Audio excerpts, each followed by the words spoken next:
Hello and welcome back to Join Dota League Season number 5 here on HeflaTV 1. This is a Game 2 of a Best of 2 series in the American Division 2 of the league, and it's going to be between Intz and Sad Boys. I'm GrandisV, and once again, I'll be joined by Mikelorus.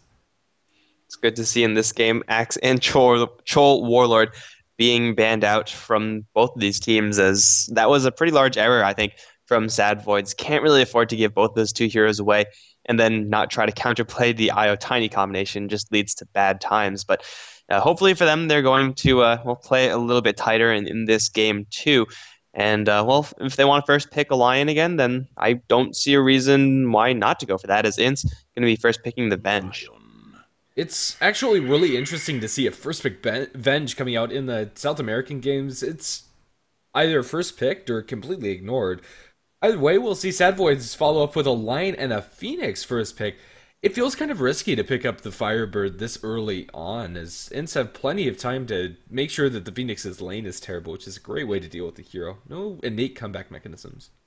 Yeah, and it's not that hard either. The Phoenix has an escape and he has okay range, but he's very fragile. And even Vengeful Spirit, who doesn't really have the most right click damage, doesn't really have the most range, can do some pretty serious work versus the Phoenix. So, as you said, it's a hero that is very risky to pick up this early. So, for Sad Voids, I sure as hell hope they have a plan for this.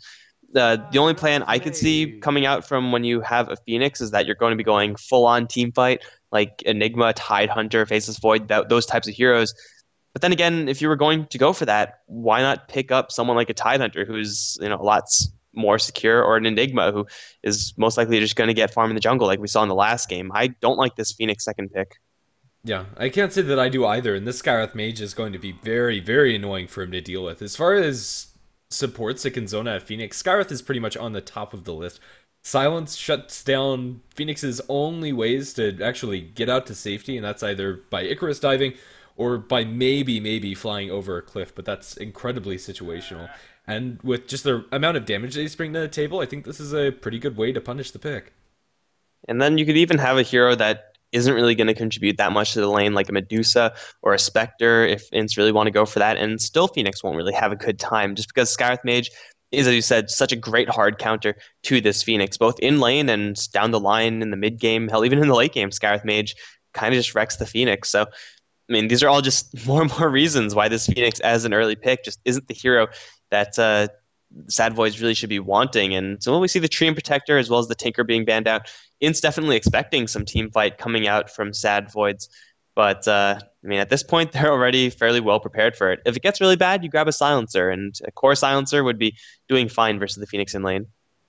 Yeah, we harped on it a lot, and I'm hoping for Sad Voids that it works out for them, but yeah, not sure if I can actually see it. We'll see Storm Spirit banned out by Sad Voids, even though they already have the Lion with some decent amount of disable to deal with a Storm Spirit, just making sure that they have initiation control over the inside, especially if you're going to go for a Sniper next. They'll ban out the Clockwork as well, and, well, Ints will respond with the Centaur Warner.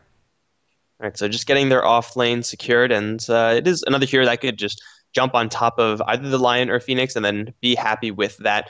And then, of course, the Sniper is picked up, so you could jump on him and kill him off as well. So as far as closing the distance and getting initiation off, Centaur and small scale engagements, he's the one that you want. So yeah, this is going to be a fairly old draft from Ints, but also a very effective one. Sad Voids, they have to protect the Sniper with a little bit more, because right now they don't really have much to buy him space aside from a Hex and Spike. I might even like to see Sad Voids throw the Phoenix in the mid lane. I don't know, it depends on the matchup and very situational, but just to make sure that he doesn't get completely shut down as far as this game is concerned. Maybe they can even go back for something along the lines of a Tidehunter, but it's going to be an Earthshaker for now, and I think this is fair enough. Going to give them a support that can keep the Sniper somewhat safe against the jump coming out from Ints. If you can stun the Centaur as he tries to initiate onto the Sniper and throughout the laning stage as well. Yeah, so this is looking or turning into a fairly standard draft for Sad Voids. Like if you swapped the Phoenix and Sniper, then things would be a little bit more conventional. I would not be too surprised to see a team opening up with a Lion and Sniper as their first two picks. Like in this day and age, that's not too weird. And then an Earthshaker following, still not too weird. But I have yet to see where the Phoenix really fits into this, aside from, just for flavor reasons. And I love seeing Phoenix. It's a very entertaining hero to watch.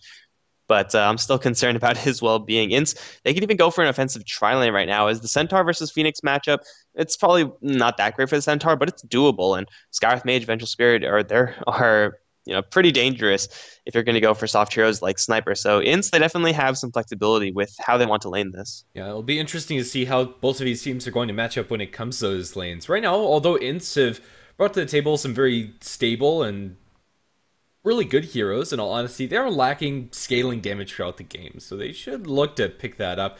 And, well, maybe they look no further than something along the lines of a Phantom Assassin, although BKB would be absolutely necessary. Just any way to bridge the gap into the Sniper could be nice. And BKB isn't really a terrible item to get in most games as Phantom Assassin, just because you have so much damage with very little that you could afford to go for a primarily defensive item. So if Ints want to grab that, then that'll be fine. Wind Ranger, not exactly a similar hero. I mean, you could definitely do some serious damage with this hero. We've seen it time and time again, but not really going to be directly getting into the face of the Sniper. And if she will, then it will be a little bit riskier, since Sniper can actually have a chance at standing and fighting, because Wind Ranger is inherently less explosive. Yet still, this looks like to be the mid lane for Ints. Possibly match up against Sniper, maybe up against Phoenix. Either one would be fine for her. Yeah, definitely. So another hero that could be good for Int's lineup is actually the Faceless Void, and I think that should at least have some amount of consideration for them. Yeah, Faceless Void would be pretty sweet. Honestly, Faceless Void would be good for both ends. Phoenix Void is pretty insane, since you get a guaranteed chain stun after the Chronosphere. And for Ints, just having Scarth Mage, Vengeful Spirit, protect the Void, having a hero that could jump into the Sniper would be pretty sweet as well. So I'm sure both teams would like to have something like that. And similarly, well, maybe less similarly for Sad Voids, but if they want to go for a Slark Ints, then that would also be pretty reasonable. So Ints, they have a lot of flexibility with their last pick, whereas for Sad Voids, it really depends on how they want to lane this. Again, they can run a defensive tri lane with the Sniper. They can put him in the mid lane, and then it's just up to what they're more comfortable with. Yeah, they will take the PA out of the pool, so maybe Sad Voids will pick up the Faceless Void for themselves. We'll have to see what Ints are going to be scared of. It's actually the Dusa. It would have been an interesting pick if they were able to actually get enough farm onto the Dusa. With Stonegaze as well as the Phoenix Supernova going off, it's really hard to actually focus down the sun, and being able to get that off more reliably is always wonderful, but yeah, we'll just have to see what they settle on. I think Medusa would have been a little bit too passive for Sad Voids, because Sniper typically likes to sit in his lane and okay, well, there we go. Ooh. Sniper typically likes to sit in his lane. Phoenix is going to struggle, so he needs experience wherever he can get it, usually working on a budget. Slardar as the pick for Sad Voids, definitely one of the better fish as compared to Medusa and Slark for Sad Voids. But this hero is, well, pretty good in the tri lane. Slardar, Shaker, Lion in a 3v3, that's pretty dangerous. Yeah, I'm really interested to see how this slaughter works out. The sniper very well abuses the minus armor applied by the amp damage. But then again, Ints do have a lot of lockdown to keep the slaughter in place and a lot of ways to kite him around. Stampede's going to be really annoying for him. And even once he gets his Blink Dagger, things could be problematic. I don't know, I like it when teams go for some more of these fringe picks, and I think as far as the fringe picks are concerned, this one's pretty good for them. So looking at the completed lineup now of Sad Voids, I honestly have no idea where this Phoenix comes in. If they were planning on picking with Slardar, which was, let's just say, it's very unlikely. Like, very few teams go in with a game plan. Okay, we're going to have a Slardar lineup, guys. That's what we're going to do today. If they were planning on doing that, Tidehunter would be probably a lot better, just giving more cover to the Slardar, adding a little bit more minus armor. The Phoenix, he's purely magical. I guess having the minus attack speed will give Slardar a little bit more protection, but honestly, that really isn't going to be that huge. So still not sold on the Phoenix, but we see Ints grab the Morphling as their last pick. A reasonable hero for them. Another hero that can, in certain situations, just get right on top of the Sniper. Yeah, and also just going to give them a lot of damage to work with. It is just going to be an offlane Phoenix, and it's going to be played by Karuba, heading out there with the ward already going to be diving to make sure he gets out that ward quickly. Gex going to be taking the Sniper, presumably towards the mid lane. Gexus on the Earthshaker. Safe lane Slaughter, played by Zap Brannigan, and we'll have Kezia playing on the Lion. And for Ints, Dudu is going to be playing the Centaur War Runner on the off lane. Wab, who was not here in the last game, I don't think, is playing the Wind Ranger over in the mid. Ak is going to be on the support Scarth Mage with 2 on the Morphling. Then over closer to the Warder position, Cab going to try to zone this Phoenix away, and it looks like the Phoenix is not going to be able to place his Observer Ward where he really wants to. And, well, given the position of the Intz heroes right now, this Observer Ward is going to be fairly late. Phoenix is a very slow hero, and without boots first, getting out that ward is really hard in the offlane for the Firebird, so we'll just have to see. He's potentially going to look for a snipe onto the Bounty Rune. I believe that he's almost in the perfect position to snipe this, if Web isn't exactly on it when he flies through. We'll just have to see if he goes for it, though. Oh man, I have yet to see the drive-by Icarus dive rune snatch. That would be really sweet, and we'll see if he wants to go for it. Here we go. He's going to misclick. The Wind Ranger was standing right on top of it, so to be fair to the Phoenix, that was probably just not going to happen. But they even had the fissure there. If ever it was going to happen, that's the setup you want. He was also slightly too close. I think he moved around a little bit, or maybe just misjudged the distance, so yeah. Unfortunate for them. Either way, it's going to be a Bounty Rune for the Wind Ranger in mid. This should be a pretty good matchup for her. Up against the Sniper, Gix is still going to be able to get farm every once in a while, but Wind Ranger already with a large damage advantage and just a better way to push out the lanes and power shot should consistently get an edge. Yeah, Sniper, even though he does rely on his shrapnel very heavily in order to get kills in lane, he really just needs his headshot plus shrapnel to make sure that the enemies stick in that metal and they will be taking damage. Wind Run, of course, will be nullifying all of that. So Sniper, he has less space damage right now compared to the Wind Ranger. Much better projectile, but the Wind Ranger should be having a good time. Over towards bottom, though, Dudu is going to take a very quick fall. Got walled off, and as I said previously, this is a very dangerous lane coming out from the Sad Voids. 3 stunners and a lot of damage.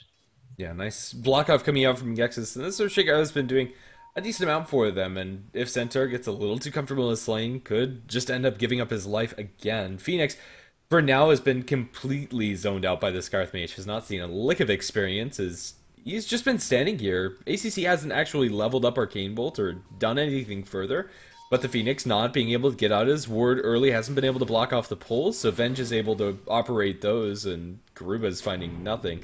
He gets 12 experience and ends up blocking this large camp, so pull-throughs aren't going to be an option anymore for Intz, but still a terrible start for this Phoenix.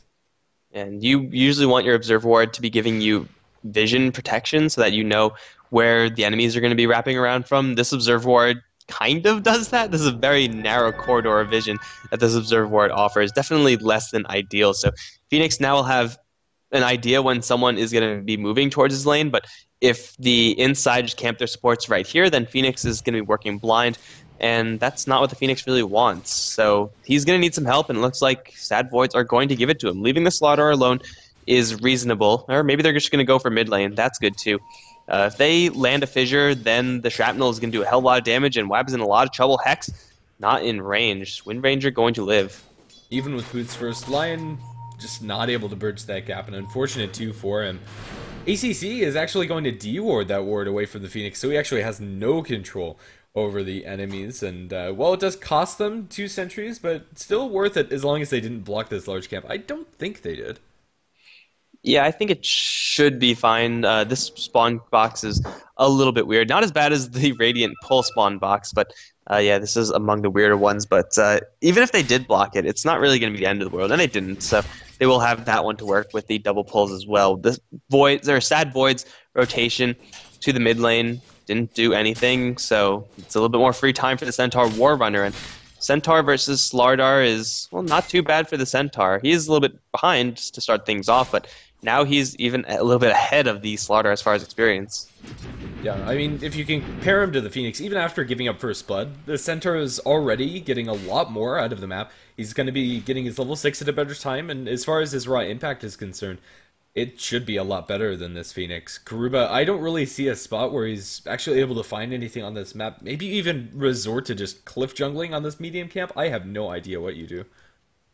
You probably just don't sit in this top lane. That's like the last thing you do, because it's bad enough that he can't contest the Morphling's farm and he's not getting anything, but actively feeding your life away on top of all that is, you know, the worst case scenario. So he's going to have to go to the jungle, but this is the hero that you never really want to be going to the jungle with. He has very, very poor clearing, and well, if he had Fire Spirits, it would be slightly better, but he doesn't even have that, and he's going to be running into a Centaur. Fortunately for him, he bumps into him, so he knows that No, I guess he didn't notice. Garuba is now potentially in a lot of trouble since the little baby Centaurs are going to be setting up for the Centaur Warrunner to make his initiation. Or Centaur is going to be going for Gix over in the mid lane, looking for that Shackle, which is going to land. Surprise Hoof Stomp from over the trees. That'll be another kill for Intz. However, Fissure is there, Cab dropping very low. Will be an even trade. Phoenix is going to dive right in to do a little bit of damage towards the Centaurs. Also going to take a couple tower shots. And same time, Kezia is going to take a lot of damage. Power shot off the mark, however.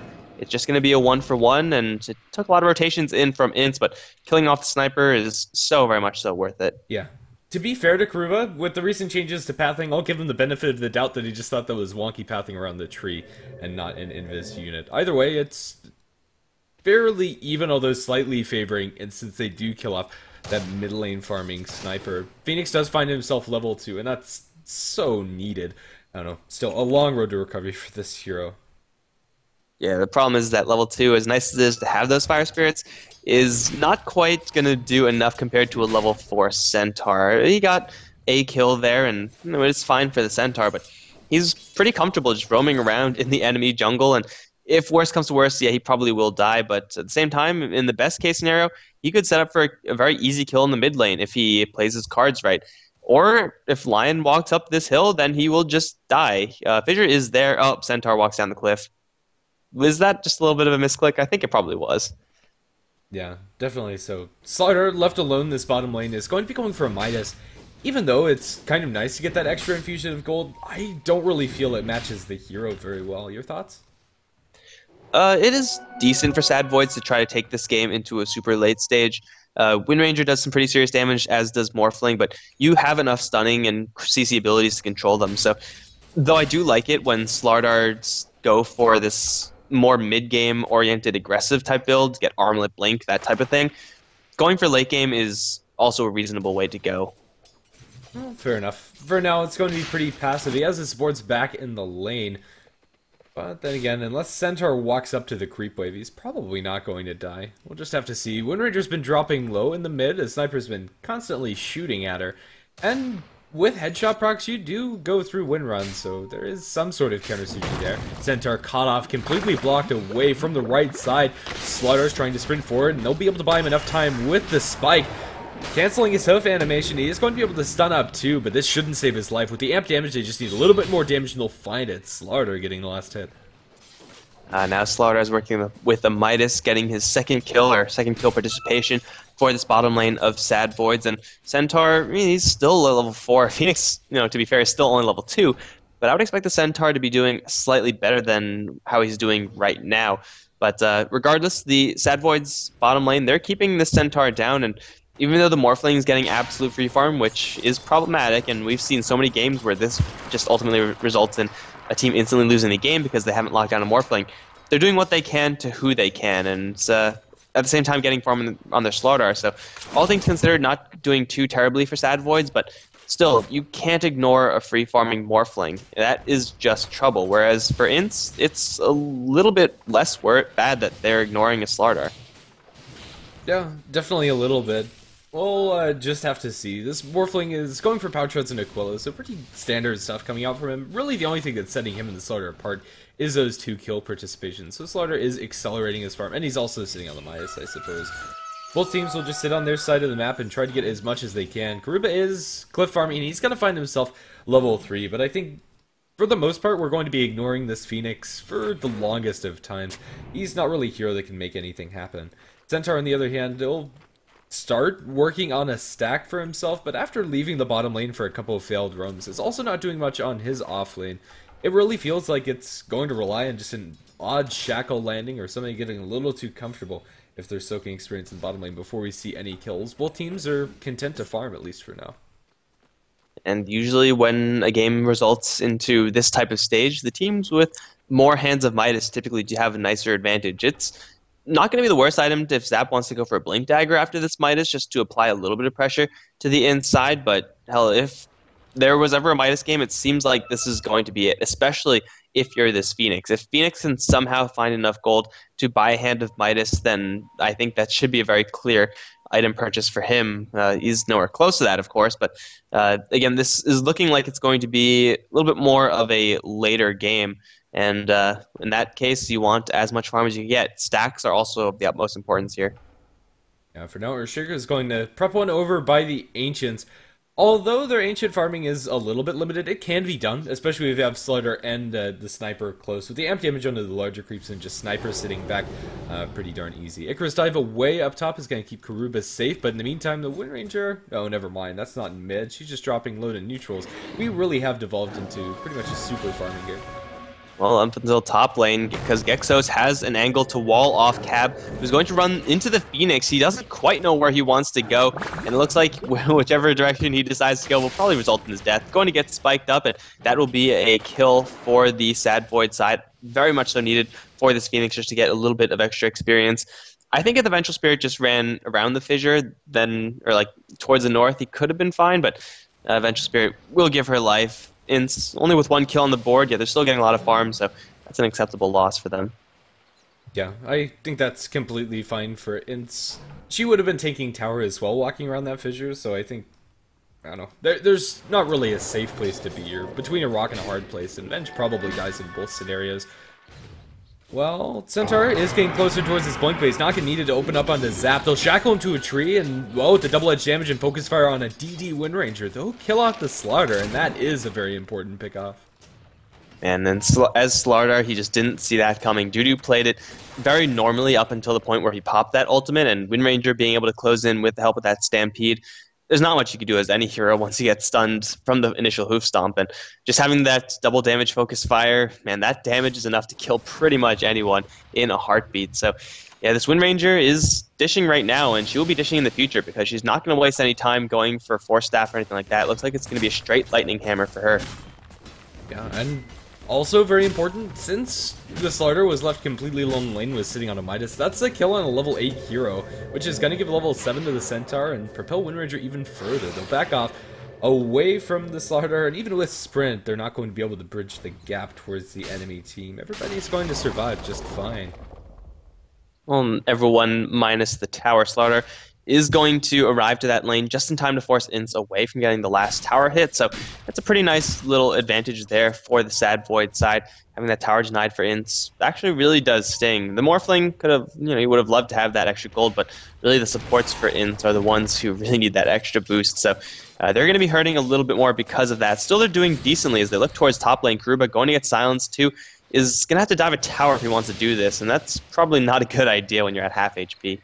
Right now, the Phoenix has done a decent job of catching up, currently at level 5, and once he has that Supernova, maybe they can make something happen, but without some backup, the Supernova is not going to be surviving through its full duration, actually proc, so we'll just have to see how that plays out. For now, Intz will put some pressure onto the mid lane, but the Earthshaker is close by, and with an Invis rune, might be able to get a perfect wall off onto Wap. And, well, he does have Cab right behind him. Unfortunately, Venge short of that level 6, so a wall will be permanent. There's the Hex plus the Fissure. Assassinate is being armed, and it won't quite be enough. Wind Ranger got the Wind Run off and is able to book it out of there. Karuba also teleporting in to do pretty much nothing. So it's a nice attempt there for the Sad Void side, but unfortunately falling just a little bit short. Stampede was used, but Centaur's going to be fine with that because saving his ally, and also now he has a Blink Dagger. So the Centaur now can get some action on the map. Yeah, and he should be the one to start everything for Intz in the next couple of minutes. This is the scariest hero on the map. On both sides, really. I don't think anything that Sad Voids have really compared to a blinking Slardar. Unless they have maybe that Invis rune on the Earthshaker, but that's pretty much about it. Either way, Intz are going to go ahead and keep up the pressure in the top lane, but not for now. Centaur is going to set his sights in bottom, it seems. He's going to need a little bit of help if he wants to actually do that, especially since there's a Lion right behind this Slardar. If Wind Ranger teleports down to the bottom lane, then yeah, they can get this kill. Blink, Hoof Stomp is there. There's no clear Shackle angle. It's going to be thrown and it will lash to the farthest range creep. Now the Focus Fire, Kizia looking to zone away this Wind Ranger. It was a bluff though because he didn't have enough mana to do anything. The Concussive is going to be a little bit late and it looks like everyone else will disengage cleanly. That Lion play was actually pretty smooth. He was just running at the Wind Ranger to try to force her away without having any skills or the capacity to do so, and it worked. Well, yeah, there's not much else to say. Either way, it's going to be a failed gank attempt onto the Slaughter, at least for now. But Scarth Mage and the Centaur is still buddied up and might yet be able to find somebody if, well, they're not too careful. There is a Dire Observer Ward down towards the south, but they're all clumped up and at the ready to save Zap, or each other if they get gone on. It is going to be a Blink Dagger after all for the Slider, and he's going to farm up a stack in the meantime to further accelerate his goal. Yeah, that could have been a potential gank and kill for Intz if the Scarith Mage was level 6, but he's unfortunately for him a little bit short of that. Up towards top, though, Karuba is chilling. He's feeling oh so safe. He has Supernova, and I don't think Intz can instantly blow him up, but Supernova is sure as hell not going to save the Phoenix here if he gets hoof stomped. So he's going to get aggressive upon, blink forward, there's the hoof stomp, waveform forward, double edge, and a kill. Very easily done there by the inside, and Morphling, he already has the Ghost Scepter. He is dangerously close to the shotgun. Yeah, and this might end up catching Sad Voids off guard. It is going to be very fast, and the heroes on their side really aren't very well equipped to deal with the shotgun more. Sniper with the Mask of Madness is very squishy, and even the Slardar with Sprint activated, his almost 1200 HP pool is a little bit deceptive. With any backup, Morphling can pretty much kill anybody.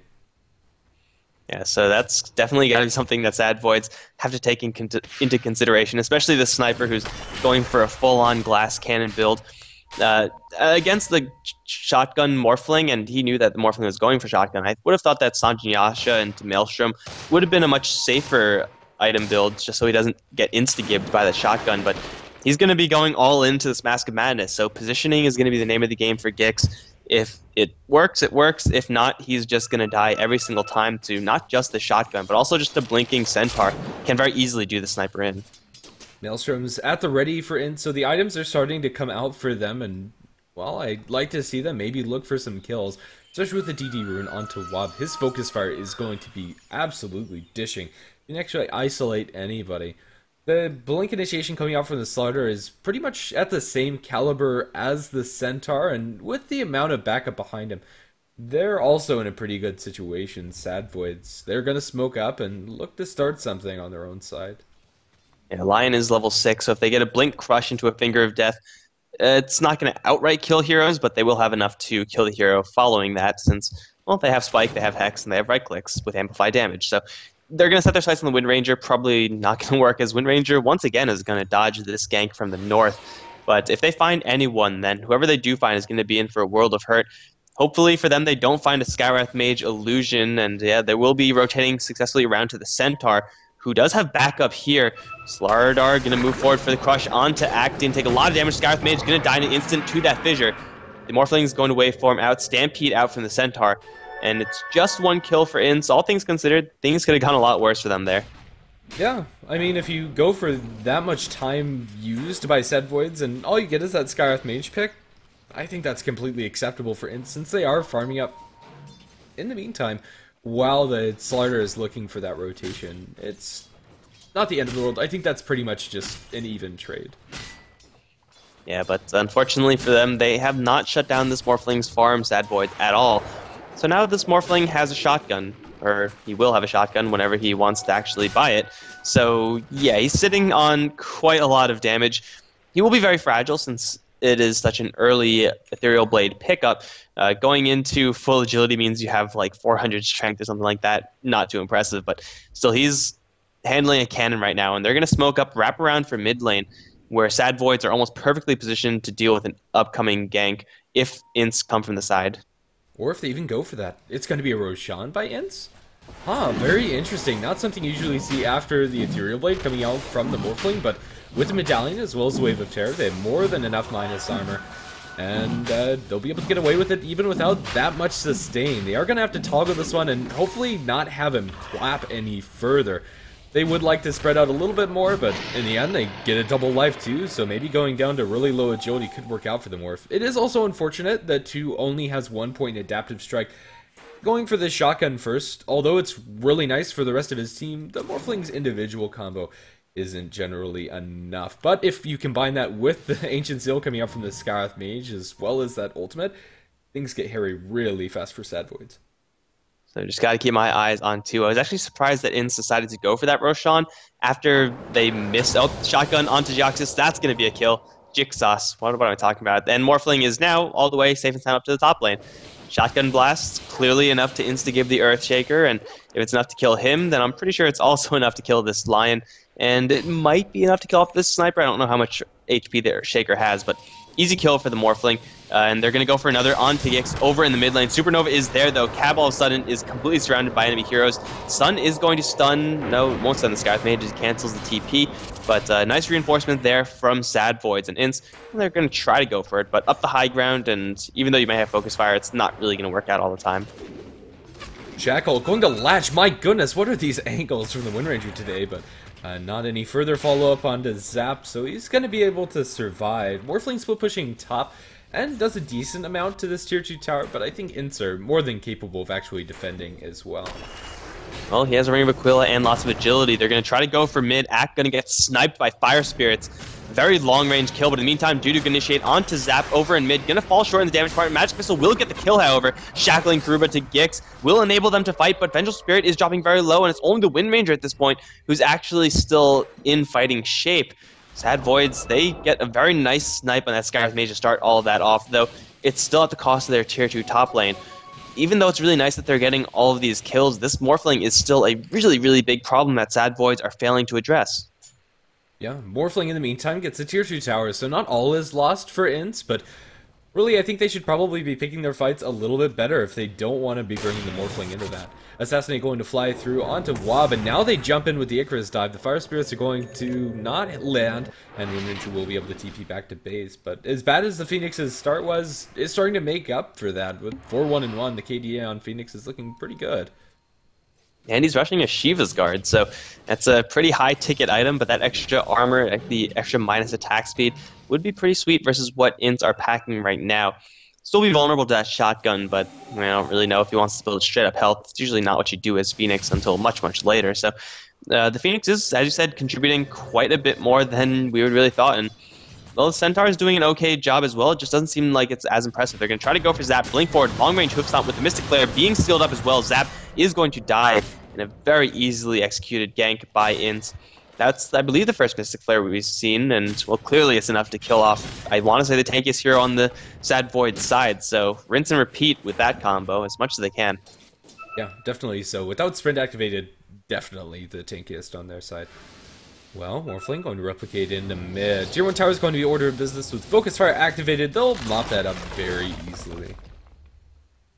And Morphling is still in the area with that Shotgun Blast available. Still has Aegis for about a minute at this point. Sniper, he just has to make sure not to get too close to this, as that will very easily be his death. But 2 is getting a lot of farm, and that's, again, a problem that they're failing to address. And still they have to worry about their jungle now, as the inside are slowly starting to stake that one out as well. It's not impossible to see Sad Voids clean up in their jungle once they realize that Ints are actually here, but it might be a little bit too late. Fissure is going to connect into Web, but unfortunately it's a little bit too late because all the creeps already died due to a lucky Maelstrom proc. Slardar sprinting in from the south might actually be able to close in because Wind Ranger's turning around. No, he's going to back off. So Intz successfully raid the Sad Void's jungle. Not much lost in the process and quite a bit gained. 2 finds himself with that Ethereal Blade. He wanted to jump the line, but a nice Fissure Assassinate. That's going to be Aegis down. But lucky enough that Aegis was about to expire in about 20 seconds or so anyway. Can they kill him the second time is the question. They're going to be able to get the crush off, but he's still able to strike forth through all of this. And now to turn around the Ethereal Blade, going to crater the poor Lion. Waveform over the top, and Intz are out scot-free. However, Cab is maybe in a bit of a precarious spot, but he has backup close by anyway. The crush is going to land on the Cab, but he doesn't want to take that fight with a Centaur illusion, as well as the real Centaur close. Mystic Flare, they don't have any lockdown to actually keep him inside of that, so Zap isn't really touched by that much. So he'll just be able to back off. And that could have been really bad for that Slardar. Fortunately for him, his Hoofstomp was just in range, and he gets to live. But overall, it's still 2 deaths for Sad Voids. Intz, or 2 rather, going to chase forward for the Phoenix, shotgun him down, then starts Strength Morphing. Not even necessary since the Slardar doesn't have any more gas in the tank. Gexos also teleporting into the mid lane, and then will just get obliterated by the inside. Sad Voids, they're seemingly falling apart right now. Yeah, they kill off the Morphling once, but that's exactly what the Morphling wanted. He wanted to use that Aegis, and it wasn't looking like he was going to be able to use it, but he got value after all, and turning around for a kill as well. That's just gravy. Now he has a Blink Dagger as well as Yasha. Far from normal as far as builds are concerned, but when you're snowballing out of control, you can get whatever you want, and it will probably work. Yeah, I'm actually okay with the Blink. Just yet another tool to make sure that he's directly on top of the sniper, and it's going to increase his initiation range to the levels of absurdity. With waveform speeding across the map, you're pretty much going to be able to jump onto somebody a screen and a half away, which is ridiculously scary. And what's even scarier than that is the fact that Intz will be able to do that with a couple of their other heroes as well, because Wind Ranger also has her Blink Dagger up, Centaur has a Blink and a Force Staff, so yeah, the initiation range from Intz is very, very large, and it's the 3 cores as well, so yeah, even if you manage to bring some reinforcements in, their ability to continue the fight is unparalleled. Karuba is staking out his jungle right now. Looks like the inside will back off, and they just have so much control over this map, and I don't really know when the Roshan is going to be respawning, but pretty sure Intz are going to stake that one out and take it pretty darn fast once he does get back up. Well, Wind Ranger is going to disconnect for the game, but hopefully that's only momentary, as we should be getting underway shortly. But yeah, either way, Sad Voids are really losing control of this game since the Morphling has joined the fights. He's 4-0-0, and they just don't really have that many answers to him. They have the Hex, and that's pretty much all that they can do to stop the Strength Morph. There's always the dream of Morphling shotguns your buddy, and then you Finger of Death him, and well, he doesn't have that much HP still. You got to remember that Morphling is sitting on almost purely agility items right now, which is doing wonders for his damage output, hitting for 200 a pop, has a ton of armor, but Finger of Death doesn't really care about that. So Sad Voids, they have certain ways of dealing with this Morphling, but as long as 2 keeps on, is holding up a replicate, he should be fine. He's going to get blinked upon. Over in mid, Strength Morph is there. Finger Death already used. Spike is there as well, but Intz is going to teleport in for their Morphling, and he's just going to continue farming as if nothing happened. Yeah, right now the Morphling also sitting on Strength Morph could potentially use an Adaptive Strike. I'd like to see them use like the Blink Adaptive Strike 4-second stun, but that feels unlikely. Either way, they'll just continue farming up. The Morphling is just impossible to kill if you're Sad Voids, unless you throw pretty much everything at him. Mid-tier 1 tower is probably going to end up falling in the favor of the Radiant, as they just aren't close at all. They'll just shoot away at it with the sniper. Up until this point, really hasn't been doing much, but now that he has a Scotty, Gix is going to be doing quite a bit more. Yeah, he's been, getting quite a bit of farm in the background, and I think it's generally important for snipers to stay in the background. You don't want to be in the forefront. You don't want to be dying. He's only died twice, so Gix is keeping himself pretty much as safe as he can be, and up against such a dangerous Morphling, I think that's well warranted. But getting a tier 1 tower 26 minutes into the game, probably Intz don't care at all. Yeah, going to Roshan is going to be a little bit hard to reinforce that, but they're still powerful enough to just brute force their way through. They're going to look for a fight down towards bottom, and it's going to be a full 5-on-5. And 2 is going to be coming around, shotgun available. However, Gexus has his fissure at the ready, and well, it's unlikely that Intz are going to find their initiation. Do they actually just want to straight push this bottom tier 2? Seems a little bit risky. Yeah, I think that is probably a little bit too overzealous. We'll just have to see how the fight goes down. Sad Void's 5-man lineup is very threatening. But then again, they don't have the blink on the Earthshaker, so they are going to have to open up pretty much entirely with the Slardar. The Shrapnel is going to start chipping away at this creep wave, and the Slardar's looking for the wraparound. They spot out Web, going to open up with the Fissure. They have a Blink Crush, but the Blink is messed up by Zap. He's just going to crush over in the sidelines. Not sure if he actually wanted to go in there or what have you. In the end, nothing actually comes of it. Yeah, he would have definitely gone if he realized that he could get 2 heroes with that Crush, but the vision situation there for Sad Voids wasn't exactly great. So then they throw out a skill or 2, and it doesn't really cost them anything. They're still going to be pressured into a defense, but it looks like they're going to wrap around and bring the fight to Intz. And, well, first of all, it's going to be 2 to get hexed up, stunned up as well. He's going to get force-staffed and swapped out. 2 still alive right now, but Slardar's in the middle of everything. Gexus is going to take a lot of damage. Mystic Flare will kill him off in the meantime. Web firing off onto Karuba, who's going to have to use Supernova just to survive. It looks like he will do so, but the Morphling is still alive, still has that shotgun available. They're going to turn around to Zap off to the sidelines, who's going to get shotgunned down, and that will be 3 kills for the inside, only taking 1 in exchange. Wind Ranger was able to also teleport away from that. Gix just not with enough damage, and well, now Intz not having to worry about that Supernova, nor having to deal with that Slardar, will have enough power to continue this push if they really want to. Definitely so. Ints are really scary. The Morphling is going to get a fresh set of mana and health and obliterate the Slardar. Can he make it out alive, however? Strength Morph, it seems like that's going to be the case. He's getting Scotty slowed and Finger of Death down. Ints still has plenty of agility. He's going to Ethereal Blade up Gex. Point blank range. They'll assassinate him and eventually bring him down. It took them long enough. Yeah. In the end, it's still okay for the Morphling since he bought out and didn't actually lose that much gold. But it is going to be a huge boon for Sad Voids if they pick that up on their sniper. Yeah, an extra 593 gold for him after having already completed the Midas, or not the Midas, the Eye of Scotty rather. So Morphling, probably diving the tier 2 just to get a kill on the Phoenix. Not really what you want to be doing, but again, when you're balling out of control, you can do so many things and get away with it. So a little bit of space created, and by the time he will revive, there is going to be a Roshan who's just waiting to be claimed. Sad Voids, if they know about this, and so far it seems like they don't, they can probably try to steal or contest it, because they do have level 2 amplified damage, but it just seems a little bit risky. They don't really want to deal with a 5v5 versus Ints right now. Looks like we have a 1-minute pause upon our hands.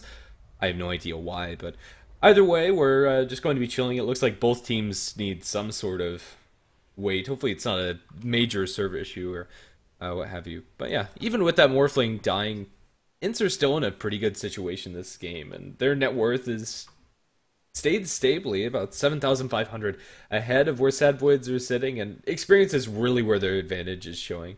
Your Morphling sitting at level 17 at this point inside the game, as is the Wind Ranger, and even your supports aren't doing too shabby either. The Scarth Mage would love to have a little bit more under his belt, but as long as he's offering the Silence and the Mystic Flare, I think that's all they really need him there for. And Sad Voids, they're not doing too terribly either. Like Gix, he still has a lot of gold on top of this Eye of Scotty. The Slardar has a hand of Midas that he's been working with, BKB Blink Dagger, so he's the initiator that Sad Voids really need right now. But crucially, I think the more important items are on these two supports, or I guess support and offlane. Phoenix almost has his Shivas completed, which is going to be a huge help as far as just surviving these fights. And also, Kezia has a Blink Dagger, which I think used in the last fight. I wasn't really staring at the Lion, but these are some pretty nice items coming up from Sad Voids, and even though they are, 5,000, 6,000 gold behind, they still have big enough items that they could fight from behind and still be taking some decent ones. But up towards top, Zap is in a little bit of trouble. If he gets shackled, it's all over for him. He will. How does that not shackle to a tree? He's literally surrounded in trees. He will be fine. Yeah, I don't know. Shackle is such a fickle spell. We've seen a lot of long range and wonky angles, and well, I suppose we see the exact opposite thing, is somehow that shackle went right between two trees. Who knows? Yeah, I mean, he's gotten a couple of bullshit shackles, so I suppose it's time for the BS to work against him for one time now. They're all going to blink into the Roshan pit, and this time they won't mess up the focus fire. And this time Roshan is going to die even faster. Yeah, that doesn't seem fair. If I was Roshan, I would be arguing for some buffs to myself, but now that the Morphling has an Aegis, he can afford to dive tier 2s and get single pickoffs, because he can respawn with full agility and turn around and man-fight the sniper for all he's worth. Yeah, currently sitting on only 1 strength. His shotgun combination is going to be doing a truckload. I'm not exactly sure what the math is for that, but it is very, very scary if you're on the Sad Void side. Well, they're just going to stake out the jungle right now, Intz, and they're setting up for a push on this bottom lane. Only hero not being present is the Skywrath Mage, who probably just wants to get his level 11, but hell, even if he just arrives to this bottom lane, he will be able to do quite a bit. Until Dudu also arrives to the top, it seems like they just don't want to go for this straight-up tower push. It is in the team fight where Ints are a lot weaker. They're much more comfortable taking small-scale engagements, small ganks, pickoffs, that sort of thing. But I think at this point, you just might want to just brute force it. Yeah, there definitely comes a point where that's going to be more attractive. Morphling has yet to really show the power of this Blink Dagger, and there just really hasn't been any openings for it. The Sad Voids lineup has been mostly staying as 5 because they do realize that that is where their strong is. They're smoked up as the full 5-man unit, but don't find anybody as everybody from Intz have backed off, and Gix is just going to go ahead and farm up the creep wave. Yeah, so Sad Void's going to get a little bit more time to get a couple more items on their Slardar. If he finds himself an Assault Cuirass, that would be a pretty nice pickup. And Sniper with a Mithril Hammer, maybe going to go for that BKB. It's never exactly the item you want to be going for Sniper since, well, it doesn't really help you do that much more damage, but I think at this point it would be a very nice pickup for him, but we have items being picked up all over the place. Now Blink Dagger and Shaker, and these two supports for Sad Voids are pretty much topped out. They don't really have that much more to contribute outside of their ability to Blink Initiate, but I'm actually really surprised that Intz are just sitting back and farming with the Aegis on their Morphling. You would think that as soon as they grab it, they would go for a push. Or at the very least, a pick off onto somebody. This Morphling shotgun combination right now is just being sat upon by two. That's unfortunate, at least for their team. He has a Replicate up, he has a Haste Rune. I don't think anything more could go right for him. But they'll just go ahead and farm up the enemy camps, which is okay, I suppose, but come on, I think there is a point where you're playing this a little too passively. If you are going to be playing like this, I'd really like to see Intz pick up a gem just so that they could go through the enemy jungle. And, I mean, they're clearing out wards and stuff, which is nice, but grabbing a gem would just give them complete map control so that they can wander around as a 5-man squad or just as a Morphling by himself and get very easy assassinations off without Sad Voids being able to do anything. So this is pretty much the point of the game where if you're Intz, you want to consider picking up a gem. It would be a little bit worse for Sad Voids, but still wouldn't be a terrible item right now since they're a little bit more bottled up in their side of the map. But Intz, they're really just playing this as slow as they possibly can, and it's sometimes a nice way to. It's sometimes nice to play like this, but I don't think this is one of those times. This is just giving Sad Voids a lot of time to farm up on their Sniper and Slardar. And these two heroes, if you give them more farm, will probably make you regret it later on, even if you do have a farm Morphling. Yeah, I think just because of the fact that they have this many ways to start fights is why it's really scary for Intz. The Blink Hex initiation from Lion, the Blink Echo Slam, you have the Phoenix flying in, then you have the Blink Slaughter to top it all off. They have plenty of ways to make space for this Sniper throughout the game, as long as he has a BKB at some point, or just enough HP to survive a shotgun combination from the Morph. I think Sad Voids are okay taking this one to the later stages of the game. Well, Ranger is going to have an Aghanim Scepter at her disposal, so maybe that's what Intz have been waiting for, but their Aegis isn't going to be lasting much longer. Only about a minute left until that expires out of Morphling's inventory.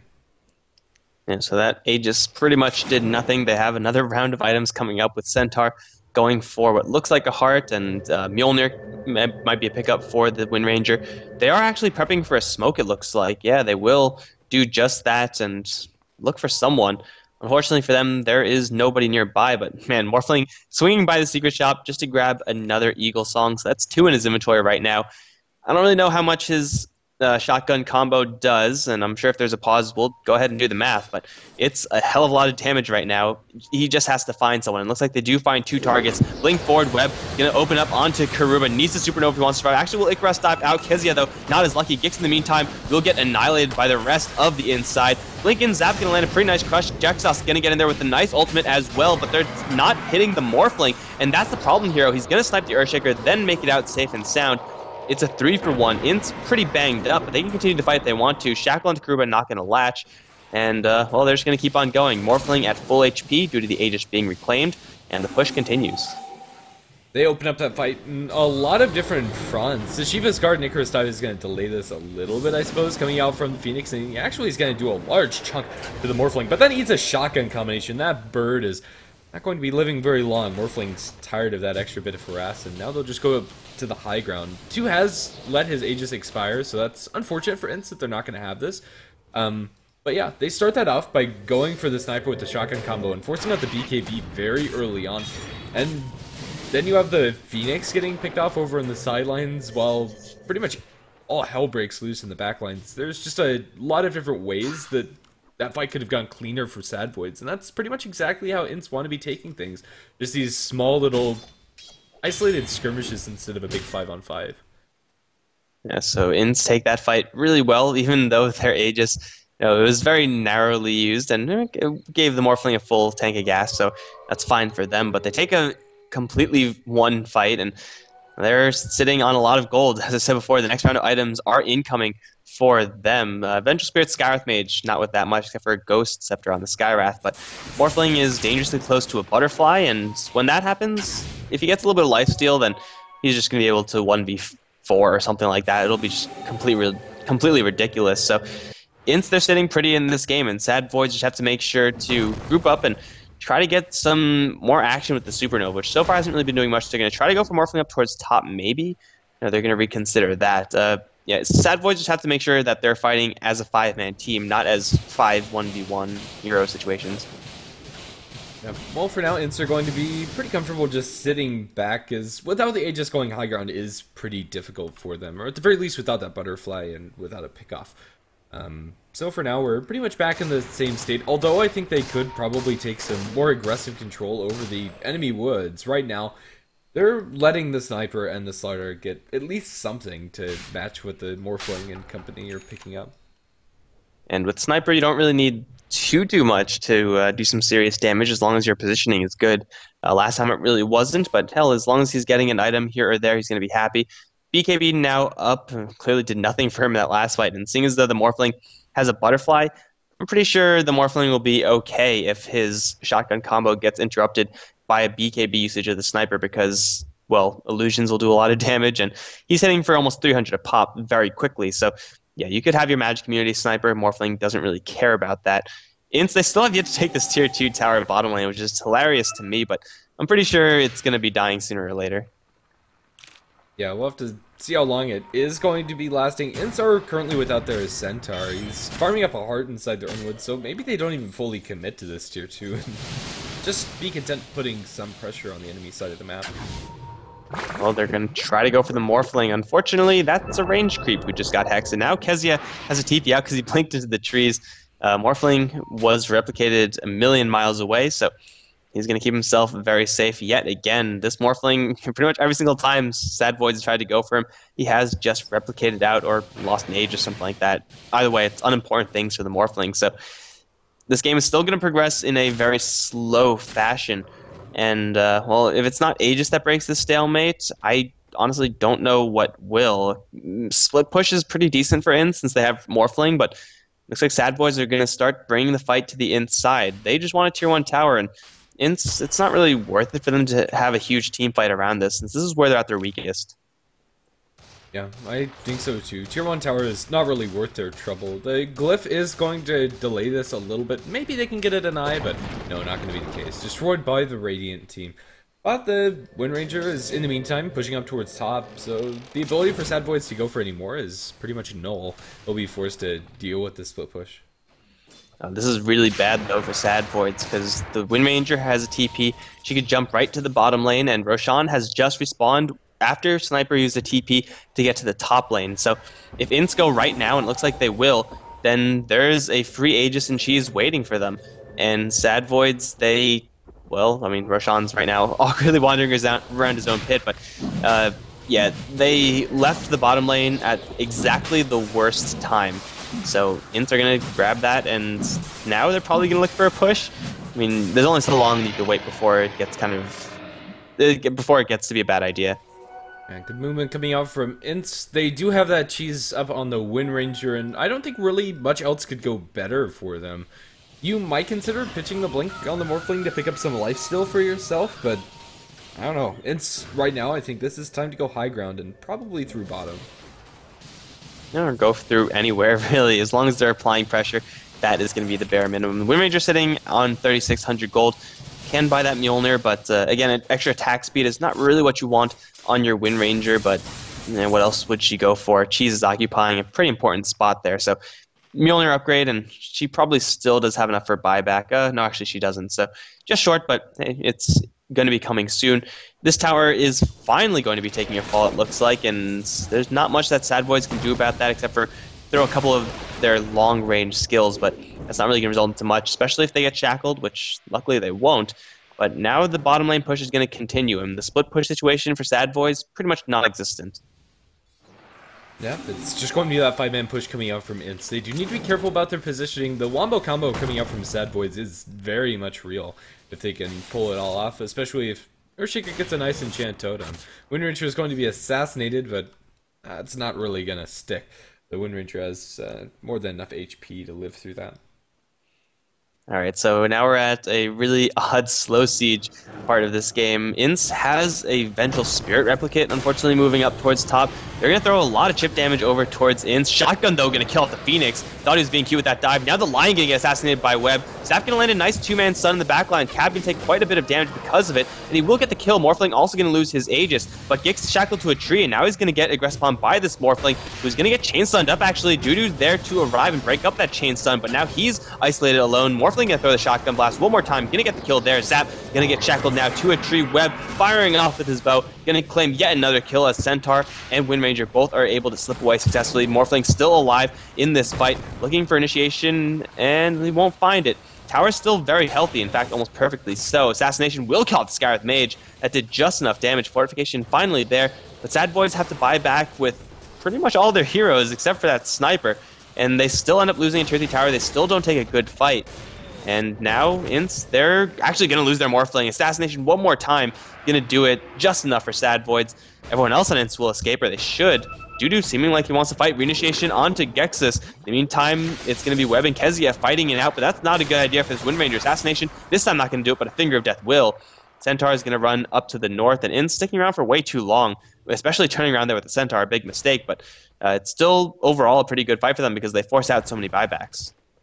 Yeah, the Morphling just a little greedy when it comes to how much strength Morphe wanted to use. He had plenty of mana to actually survive through that combination, but just not expecting the fissure damage plus assassinate, it seems. So, Sad Boys, they do end up getting a decent chunk of gold onto that sniper, and it looks like an MKB should be in his future, or maybe even just go whole hog for the Daedalus. Depends on who you want to kill.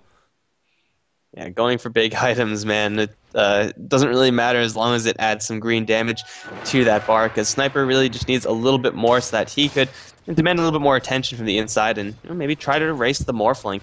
It's not completely unheard of to see that, as Morphling sitting on very low amounts of strength is still a possible kill for Sad Voids to burst down given their CC status right now. Shaker has been doing a great job at shutting down that Morphling as far as just throwing out some stuns here and there.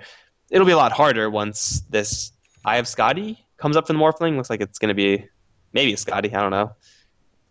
Nice The Dom. Yeah, it looks like he's going to go for a Satanic as his 6th and final slot. Unless he does replace that Blink Dagger, which eventually should be on his mind. Up towards top. The Slaughter is hunting for the Centaur. Blink away from Descent. Down towards the south is going to keep him safe. Alright, so just playing whack-a-mole, it seems. Zap has yet to get many of these nice early mid-game Blink, Crush, kind of small-scale exchanges going. And that's mostly because Ints have had pretty good ward coverage for this entire game, and they've been pretty cautious about when they decide to leave. Like, Morphling has not really been playing this game in a really greedy fashion. He's been replicating out as soon as he's done farming just a couple of creep camps. So, the Sad Void side really not doing that much with their Slaughter, and now, yeah, he's going to do some decent damage to the softer heroes of Ints, like the less important heroes like the Venge and the Skywrath Mage. But other than that, he pretty much just has an Assault Cuirass right now. That's not really enough for 45 minutes into the game.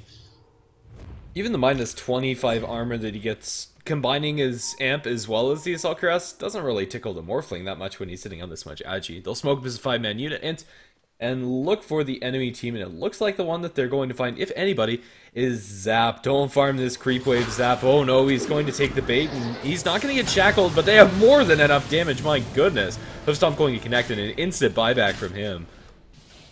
Well, Slardar is going to be sitting on these items for quite a long time now. Ints still have no reason to go for this push because, hey, they're going into a Supernova and an Echo Slam. Probably not the best idea. Just chill, wait for the next Aegis. As they forced out a lot of gold from the enemy side. You might want to go because you just successfully forced out that buyback, but again, it's not really going to be of the utmost importance. Their split push game is still very strong with this Morphling who also has Manta Style, so if they want to, they could just split push all lanes, and they're powerful enough, the Wind Ranger and the Morphling, to get solo kills at this point very easily, so. Yeah, that's pretty much the state of the game for Ints. They're going to back off, and they're probably just going to wait for the next Roshan. It's not really anything that's going to change the state of the game for Ints. My goodness, that was really redundant, but either way, Morphling is just going to keep on farming up, and once he gets a Scotty or a Satanic or what have you, he's going to be a force to be reckoned with. Yeah, there's It's going to be really difficult to kill him off. It's been his like kind of soft nature that's been his undoing. Only 2 times now, I guess a couple times more with the Aegis. But once he grabs just that Reaver, then man, he's going to be really difficult to kill. So Ints, they are very close to being 6 slotted, which of course means they're on a timer. Morphling is going to be not accelerating any further, whereas for the sniper, still has a Ring of Aquila to replace, still has a Mask of Madness to ship out for something that's a little bit more hard hitting, maybe a Butterfly or something along those lines. But Sniper still has a long way to go. The Slaughter has a very long way to go. So Ints being topped out, though it is very nice, means that you are not going to get much stronger with that hero. You do have the Monkey King bar up for the Sniper, so he is going to be able to eat through the evasion of the Butterfly as well as from Windrun.